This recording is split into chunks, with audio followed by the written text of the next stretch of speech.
Hey everyone, this is Carmen. Today I'm going to be sharing with you 8 content writing tips that will help make you a better writer and improve the performance of your content. But before we get into the video, make sure to hit that subscribe button to get all my latest content, hit the like button, and share with a friend that you think would enjoy it too. Alright, so let's jump into it. Number 1 is create an outline for every piece of content you write. So I don't know about you, but I've definitely hit my fair amount of writer's block as a copywriter. And one of the reasons why was simply I wasn't making any outlines or skeletons for the content I was writing. So what that meant was I was just freestyling a lot of time, even though I might have had a lot of ideas and resources, I just wasn't planning it out. And then what ends up happening is you're disorganized, you end up just scratching your head, you have no clue what to write about, and I realized years into writing that I had to do something different, and that's when I began making outlines for all of my content. So an outline can look as simple as this. You make an intro, you write an outro, and you map out all the major points and the subpoints you want to cover in your content.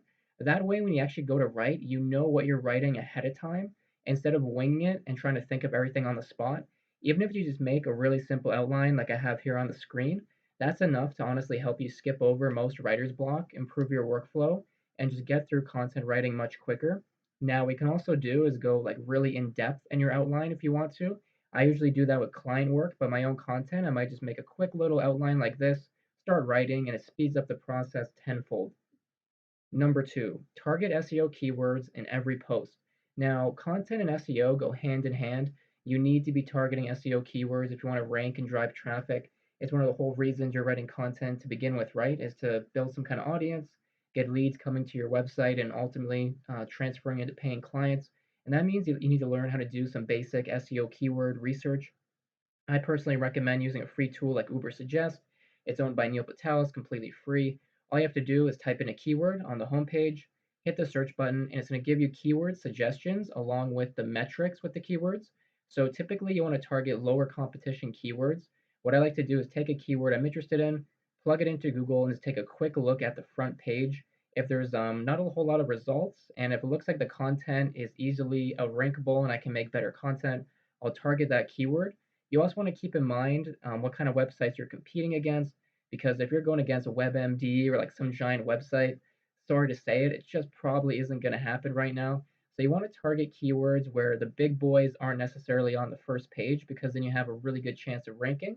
And then in terms of how to actually use the keywords, I'm going to talk about this in my next point, which is number 3. You need to have an on-page SEO blueprint. So on-page SEO is super important for ranking in general, and for content, what you want to do is make a blueprint that you can apply to every single piece of content to help it rank and drive traffic.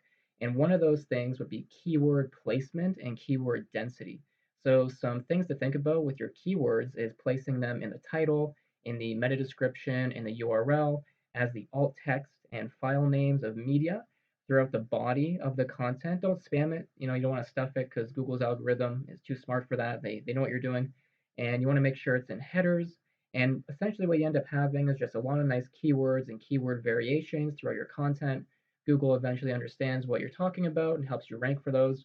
But I'd also start thinking about word count, which I'll be talking about more, formatting, like using X amount of header 2 tags, header 3 tags, using bullet points and lists, short sentences, improving your bounce rate, your page speed, and just in general having a nice little 5 to 10 things you can do to every single blog post to make them more acceptable to search engines, and ultimately that's going to help your rankings and your traffic.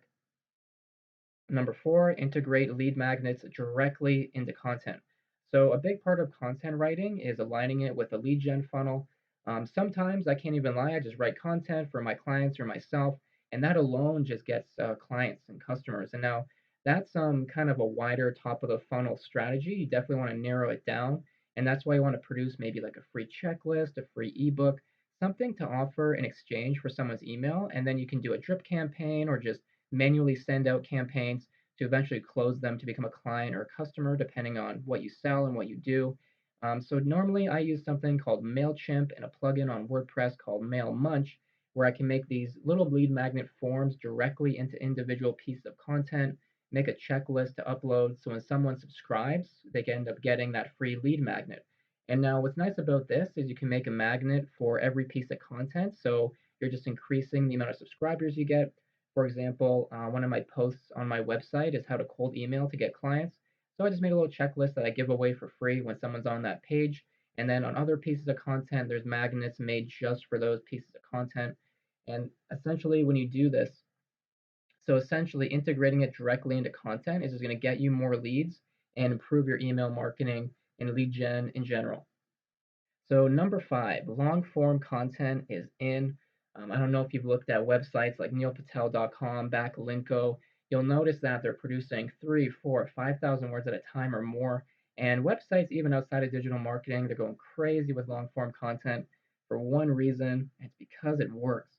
It ranks really well. It drives way more traffic. It allows you to rank for more keywords.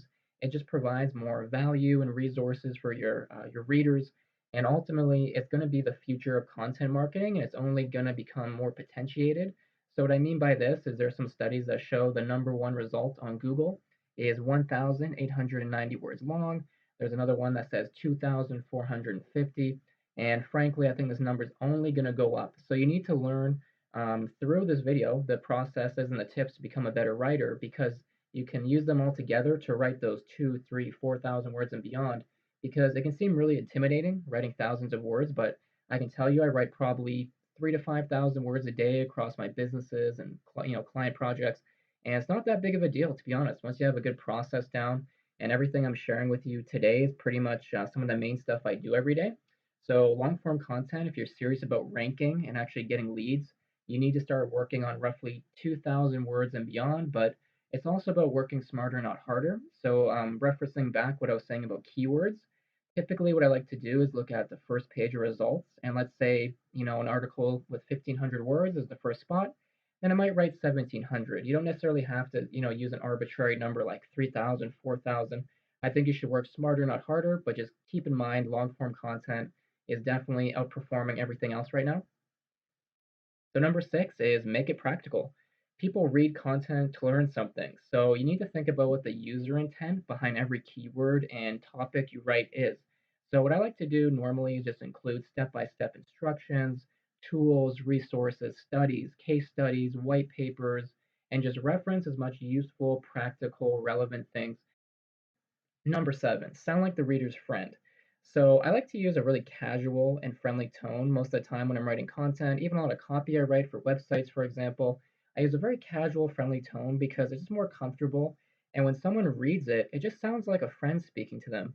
And it makes it more enjoyable, makes content a lot less intimidating, especially if you're covering more complex subjects. So as I like to say, try to write as you speak.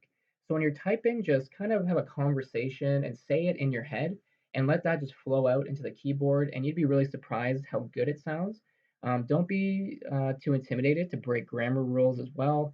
I know we're copywriters and content writers, and we might want to edit it and be perfect, but a lot of the time you can actually break grammar rules and chop up sentences with periods and dashes when they, in some way shouldn't be there. But when you actually read it, it sounds better. So just keep that in mind for flow and the tone of your content. Number eight is spice up content with gifs and memes. Now, it doesn't really matter what niche you're in and what audience you have. I think everyone can appreciate some humor and some images. So that's why I like to use different websites like Giphy to put gifs in my content. And there's also a meme generator. I'll put the links in the description. But I like using these to emphasize different points and once again just add a nice little visual cue to the content, a little bit of humor. I think it's always nice to throw in. Don't go overboard, it might slow down the content and just be a bit too much, but adding one or two in, a lot of long form pieces of content, I think is nice. As usual, guys, thanks for watching. Hit that subscribe button if you want to see more content. Like this video if you enjoyed it, share it with a friend if you'd like, and make sure to stop by my personal website. There will be a link in the description. There you can get free tools and resources to make you a better marketer, and I hope to see you in the next video.